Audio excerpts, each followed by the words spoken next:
नमस्ते दोस्तों, मैं हूं आपका दोस्त पॉट इंडिया से।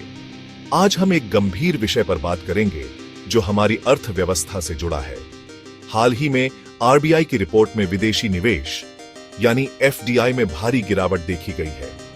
विदेशी निवेशकों ने भारत से लगभग 96% निवेश वापस ले लिया है। यह हमारे आर्थिक स्वास्थ्य के लिए एक बड़ा सवाल है। आखिर ऐसा क्या हुआ कि निवेशक भारत से पैसा निकाल रहे हैं? क्या यह अस्थायी है या किसी बड़ी समस्या का संकेत? आज हम इस मुद्दे की तह तक जाएंगे। चलिए शुरू करते हैं। इस कहानी को समझने के लिए हमें 1991 में जाना होगा, जब भारत ने अपनी अर्थव्यवस्था के दरवाजे खोले। यह एफडीआई का सुनहरा दौर था। विदेशी निवेश से नई टेक्नोलॉजी आई, रोजगार बढ़ा और इंफ्रास्ट्रक्चर का विकास हुआ। लेकिन 2023 to 24 में एफडीआई गिरकर $10.58 बिलियन रह गया, जो 34 सालों में सबसे निचला स्तर है। यह गिरावट वैश्विक आर्थिक मंदी और घरेलू जटिलताओं के कारण है। वैश्विक मंदी के चलते निवेशक सुरक्षित बाजारों में पैसा लगाना पसंद कर रहे हैं। घरेलू नीतिगत अनिश्चितता ने भी निवेशकों के भरोसे को कम किया है। अब हम 96% गिरावट के कारणों पर आते हैं। जब भी किसी बाजार में इतनी बड़ी गिरावट आती है, तो उसके पीछे कई जटिल वजहें होती हैं।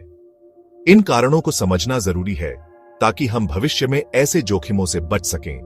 पहला कारण है वैश्विक अनिश्चितता। रूस यूक्रेन युद्ध और चीन ताइवान तनाव ने पूरी दुनिया के बाजारों में डर का माहौल बना दिया है। निवेशक ऐसे समय में जोखिम से बचना पसंद करते हैं, जिससे वे अपने पैसे सुरक्षित जगहों पर लगाते हैं। इसके अलावा लगातार बदलती अंतर्राष्ट्रीय परिस्थितियों ने निवेशकों की चिंता और बढ़ा दी है। दूसरा कारण है बढ़ती ब्याज दरें। अमेरिका में फेडरल रिजर्व द्वारा ब्याज दरें बढ़ाने से वहां निवेश पर रिटर्न बेहतर हो गया है। इससे विदेशी निवेशक भारतीय बाजार से पैसा निकालकर अमेरिकी बाजार में लगा रहे हैं। डॉलर की मजबूती ने भी इस ट्रेंड को और तेज किया है। तीसरा कारण है चीन का फैक्टर। चीन ने हाल ही में अपनी आर्थिक नीतियों में कई बदलाव किए हैं, जिससे वहां निवेश का माहौल बेहतर हुआ है। चीन की सरकार ने टैक्स में छूट और निवेशकों के लिए नई योजनाएं शुरू की हैं, जिससे विदेशी निवेशक चीन की ओर आकर्षित हो रहे हैं। चौथा कारण है मूल्यांकन की चिंता। भारतीय शेयर बाजार पिछले कुछ सालों में काफी ऊपर चला गया था, जिससे शेयरों के दाम बहुत महंगे हो गए। ऐसे में कई निवेशकों ने मुनाफा कमाने के लिए अपने शेयर बेच दिए। इससे बाजार में गिरावट और तेज हो गई। पांचवां कारण है नीतिगत स्थिरता पर सवाल। सरकार की नीतियों में बार बार बदलाव और अस्पष्टता ने निवेशकों को असमंजस में डाल दिया है। जब तक नीति स्पष्ट और स्थिर नहीं होगी, तब तक निवेशक बड़े पैमाने पर निवेश करने से बचेंगे। इन सभी कारणों ने मिलकर बाजार में भारी गिरावट ला दी है। हाल ही में एफडीआई यानी विदेशी निवेश में आई गिरावट ने भारतीय रिजर्व बैंक को गहरी चिंता में डाल दिया है। आरबीआई के लिए यह सिर्फ एक आंकड़ा नहीं, बल्कि देश की आर्थिक सेहत का संकेत है। जब विदेशी निवेश घटता है, तो इसके कई दूरगामी असर होते हैं, जिनसे निपटना चुनौतीपूर्ण हो जाता है। सबसे पहली चिंता है चालू खाता घाटा यानी करंट अकाउंट डेफिसिट। भारत को अपनी जरूरतों के लिए बाहर से चीजें मंगानी पड़ती हैं, और जब एफडीआई कम होता है तो सीएडी को भरना मुश्किल हो जाता है। एफडीआई की कमी से सीएडी को पाटने के लिए देश को कर्ज लेना पड़ सकता है या विदेशी मुद्रा भंडार खर्च करना पड़ता है, जिससे आर्थिक दबाव बढ़ता है। दूसरी बड़ी चिंता रुपये की कीमत से जुड़ी है।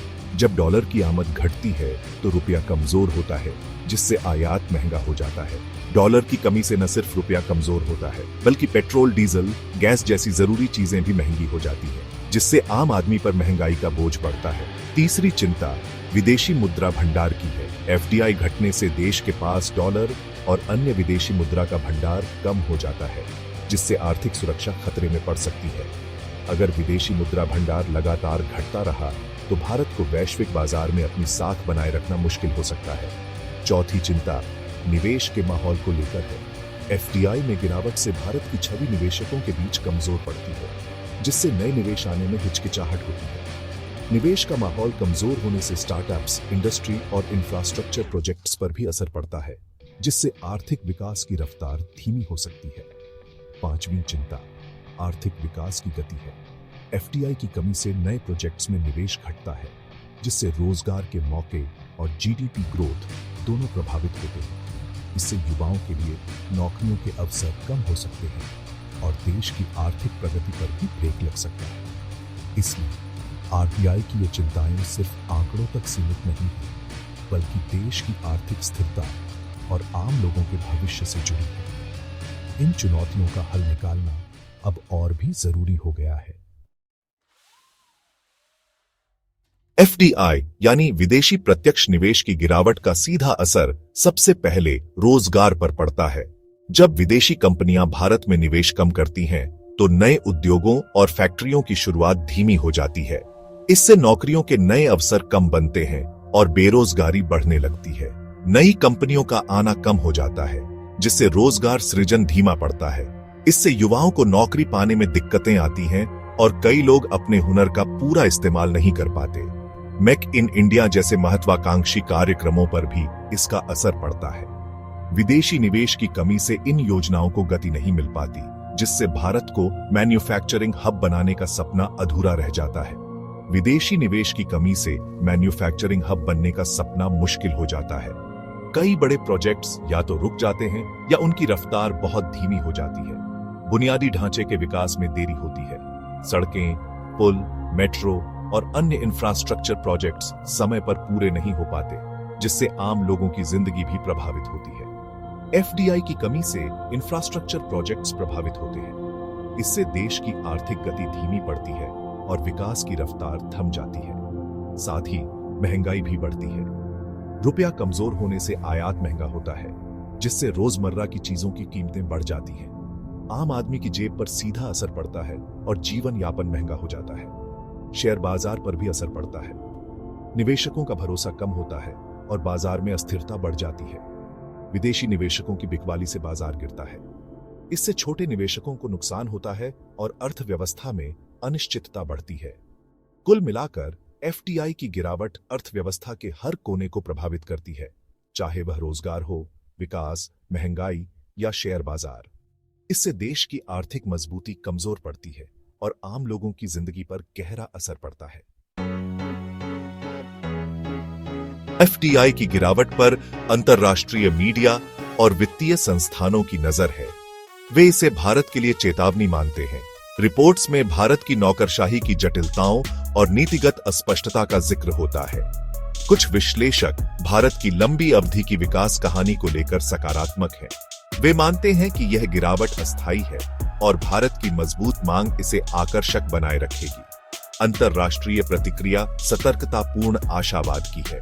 भारत के पास चुनौतियों से पार पाने की क्षमता है। एफडीआई की गिरावट एक अवसर है अपनी नीतियों की समीक्षा करने का। यहां 5 कदम हैं जिन पर ध्यान देना होगा।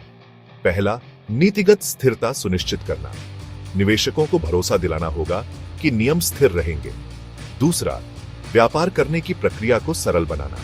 तीसरा, नए क्षेत्रों की पहचान करना जहां एफडीआई की संभावनाएं हैं। चौथा, घरेलू संस्थानों को मजबूत करना। पांचवां, विकास की कहानी को प्रभावी ढंग से प्रस्तुत करना। यह समय संकल्प के साथ काम करने का है।